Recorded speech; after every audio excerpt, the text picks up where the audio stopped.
बच्चों, आज हम अग्नि सूक्त के द्वितीय मंत्र का अध्ययन करेंगे। जैसा कि आपको पता है कि जो पहला मंत्र है वो मंडल 1 का पहला सूक्त था और ये भी मंडल 1 का पहला सूक्त है। इसके भी देवता अग्नि हैं और इसमें भी छंद गायत्री का प्रयोग किया गया है। इसके जो ऋषि हैं वो विश्वामित्र हैं। विश्वामित्र जी ने इन मंत्रों को लिखा है और इसके देवता अग्नि है।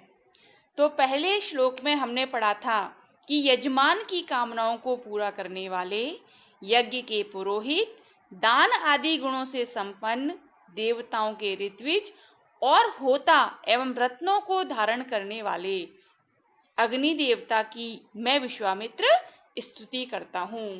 अब इस श्लोक में अग्निदेव की स्तुति पुराने ऋषियों ने भी की है।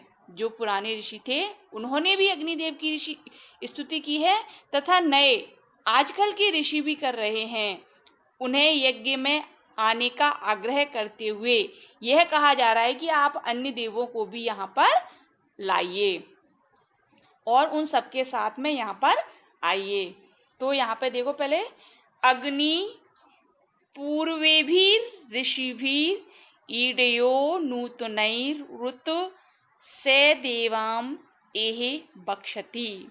इसका पदपाठ करेंगे। पदपाठ में सारे जो संधि युक्त शब्द हैं उनको खोल करके लिखा जाता है कि अग्नि पूर्वेभि ऋषिभि ईड्य नूतनै उतु से देवान आ इहि बक्षति। अग्नि अर्थात अग्निदेव, पूर्वे भी अर्थात पुराने पुरातन, ऋषि भी यानी ऋषियों के द्वारा, ईड्य अर्थात स्तुत्य पूजा किया जाता है, उत अर्थात तथा, नूतनई अर्थात नए हमारे द्वारा भी, से यहाँ पर अग्निदेव के लिए आया है, इही अर्थात यहाँ पर यज्ञ में देवान देवताओं को आवक्षति, आ पहले लिखा है और यही बाद में, तो यहाँ से आ उठाएंगे और आवक्षति अर्थात ले आए। तो अन्वय से अर्थ देखेंगे। अग्नि हे अग्निदेव पूर्वे भी ऋषि भी पुराने ऋषियों के द्वारा, ईड्य अर्थात स्तुति किया जाता हुआ, उत नूतनई तथा नए के द्वारा, नूतन के द्वारा भी, नए ऋषियों के द्वारा भी स्तुति किया जाता है। से इही वह यहाँ पर देवान अर्थात देवताओं को आवक्षति यानी ले आए। क्योंकि सबसे पहले जब यज्ञ होते थे प्राचीन समय में, उस समय क्या है कि अग्निदेव ही एकमात्र माध्यम हुआ करते थे जो कि देवताओं को और उनके पास लेके आते थे और देवताओं के पास हव्य सामग्रियों को पहुंचाते थे।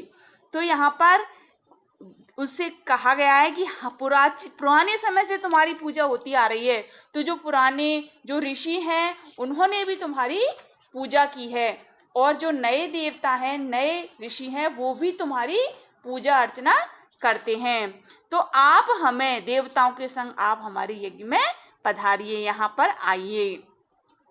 यहाँ पर अग्निदेव का विशेष महत्व है। क्यों? क्योंकि ये त्रिकालों में पूजनीय रहे हैं। कोई सा भी काल हो, भूत भविष्य वर्तमान, ये हमेशा से ही पूजनीय रहे हैं। क्योंकि भूतकाल में भी ये पूज्य थे और वर्तमान में भी पूज्य हैं।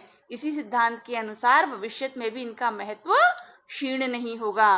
वैसे भी देखा जाए तो यह बात सत्य लगती है कि अग्नि का शाश्वत महत्व है। अग्नि को देवताओं का मुख माना गया है। सभी देवता इसी के माध्यम से हविष्यान अर्थात अपना खाद्य पदार्थ प्राप्त करते हैं। अतः इस मंत्र के अंतिम चरण में उनसे निवेदन किया जा रहा है कि वे इस यज्ञ में अन्य देवों को साथ लेकर पधारें। ये पूर्व भी शब्द है, ये वैदिक रूप है। भिस को एस आदेश नहीं हुआ है। लोक में देवई रूप निष्पन्न होगा। और यहाँ पे जो उत का प्रयोग है वो समुच्चय के अर्थ में हुआ है।